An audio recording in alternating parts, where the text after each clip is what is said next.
morți în orașele din jurul Kievului, încât, practic, sub armata rusă, oamenii nu mai aveau unde să fie îngropați.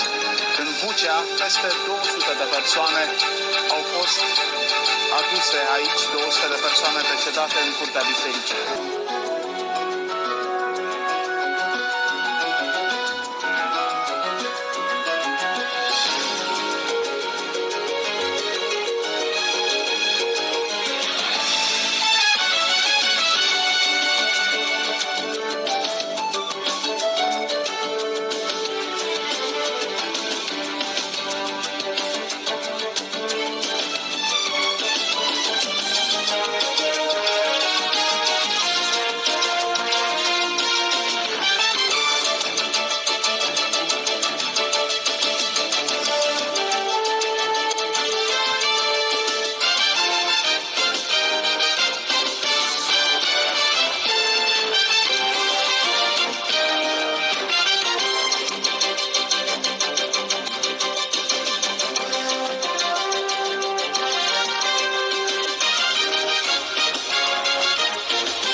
Overnight, the lives of millions of people in Ukraine changed forever. Big boom, guys. We were on the balcony of our safe house in Kyiv at around 5 a.m. Big booms in Kyiv. 3 to begin with. When Russian President Vladimir Putin announced the start of a special military operation. Moments later, thunderous explosions echoed throughout the capital and more cities throughout the country. Europe's biggest invasion since World War II was underway. Despite repeated warnings from the West, a full-scale invasion was unthinkable for the average Ukrainian. I was shocked. The mayor of Kyiv, Vitaly Klitschko, recalled setting his alarm for 3 a.m. the night before. 3 o'clock. 3 o'clock in the morning because we have information 4 o'clock is starting invasion. I received a call from military forces, from my friends. The invasion started. National Security Chief Alexei Danilov showed us official government data charting the first wave of the invasion. The Russians were launching airstrikes across the nation and ground offensives on multiple fronts. As Russian paratroopers landed at the Hostomel airfield on the outskirts of Kyiv, U.S. intelligence officials predicted the capital itself would fall within 96 hours. The main offensive was expected from the east. We understood that it would be battle for the Donbass. Yes, I think that's what we were all expecting. Yes, but they started everywhere without striking formation. That's why they lose. Ukrainians have criticized government leaders for not warning the public that the invasion was imminent. They are prepared, but we tried to stop the panic in our streets. If we will be in a panic regime, people will be fleeing to the border, and it will be the obstacle for our armed forces to move quickly. Всім доброго ранку. On those streets of Kyiv, President Volodymyr Zelensky made it clear he was staying put Всі ми тут, in a brazen walkabout with members of his cabinet. громадяни суспільства. Instead, he urged citizens to take up arms, and they did by the thousands, weapons handed out to those who barely knew how to use them. 1 year ago, Vladimir Putin launched what he called a special military operation. In reality, that was a full-scale invasion of Ukraine. The reason this next period is critical is that it will decide how long this war lasts. So how did we get here?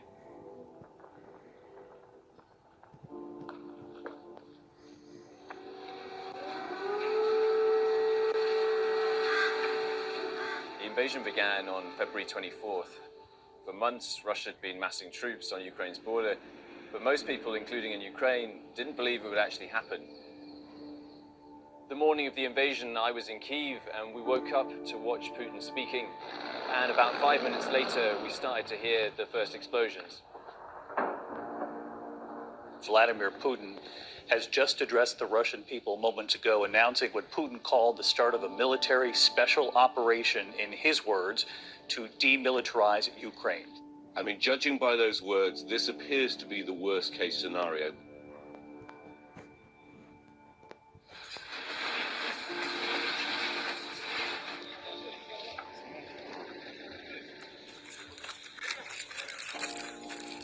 There was a real sense of shock and panic. Millions of Ukrainians fled west, pouring into Europe. The first few weeks, Russia managed to seize about a quarter of Ukraine's territory. In the first days, it felt like the Russians were going to enter the city. They really reached the edge of Kyiv very quickly. The Russian plan was to topple Ukraine's government within days. But the Kremlin had hugely underestimated Ukraine's resistance.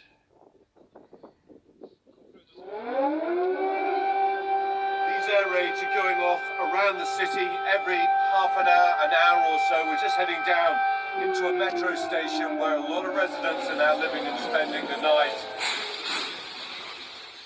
The first turning point comes at the start of April. Clear that it lacks the forces to take Kyiv, Russia retreated, abandoning virtually all the territory it had taken in the north.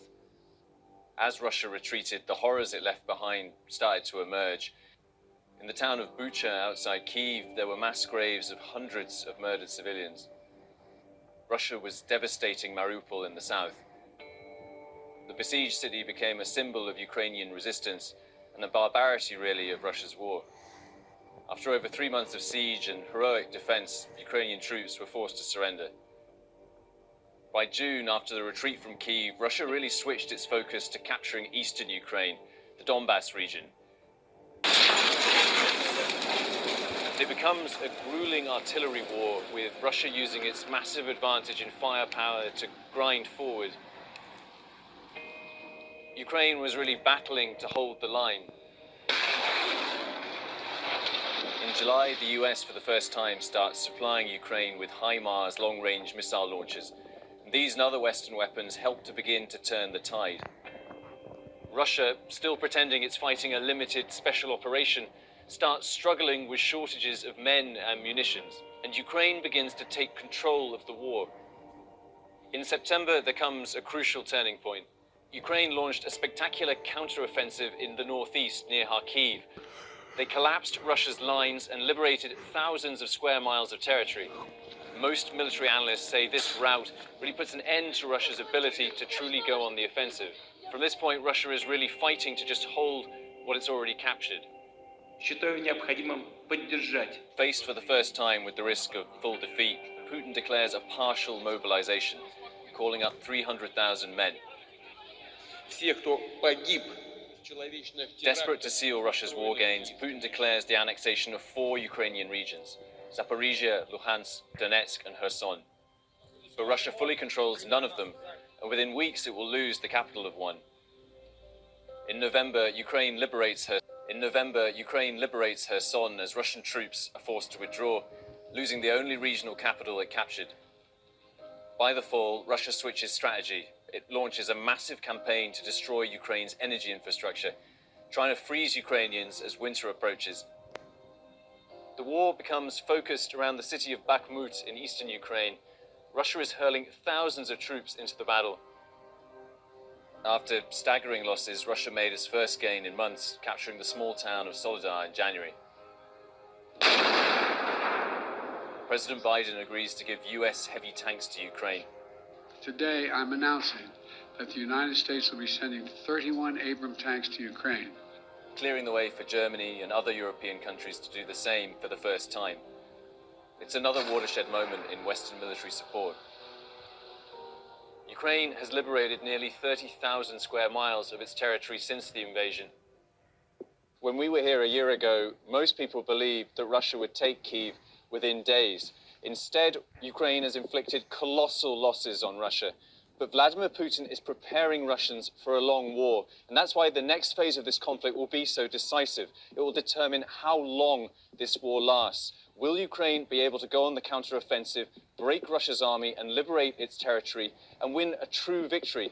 Or will Russia succeed in turning this into a blood? Рік тому у цей день, з цього ж місця, близько 7 ранку я звернувся до вас з короткою заявою, тривалістю всього 67 секунд. В ній пролунали дві найголовніші і тоді, і зараз речі. Те, що Росія почала проти нас повномасштабну війну. І те, що ми сильні, ми готові до всього. Ми всіх переможемо, бо ми – це Україна. Так розпочалось 24 лютого 2022 року. Найдовший день нашого життя, найважчий день нашої новітньої історії. Ми прокинулись рано і відтоді не засинаємо. Ми ніколи не заспокоїмось, доки російські вбивці не понесуть заслужену кару. Кару Міжнародного трибуналу, суду Божого, наших воїнів або всіх їх разом узятих. Вирок 9 років тому сусід став агресором. Рік тому агресор став палачем, мародером і терористом. Ми не маємо сумніву, що вони понесуть відповідальність. Ми не маємо сумніву у тому, що нас чекає перемога. There are two probable scenarios for Ukraine's future, depending on how the next few months of the war play out. If Russia succeeds in placing pressure on the Ukrainian military, President Zelensky will either surrender or fight Russia to a slowly losing standstill. It's also possible that Zelensky will be able to negotiate peace with special conditions with Russia.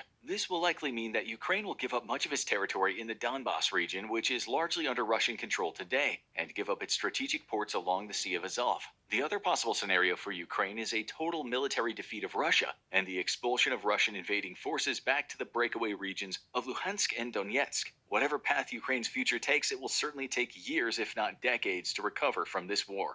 Мною принято решение о проведении специальной военной операции.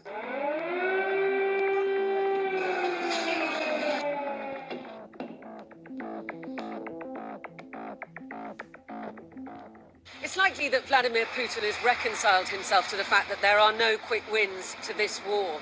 Yevgeny Prigozhin, the man who runs the Wagner mercenary group, has said he expects it to take another 1.5 to 2 years just to recapture the rest of Donbass. The expectation is that Valery Gerasimov, the man who runs the Russian army, will launch some kind of spring offensive.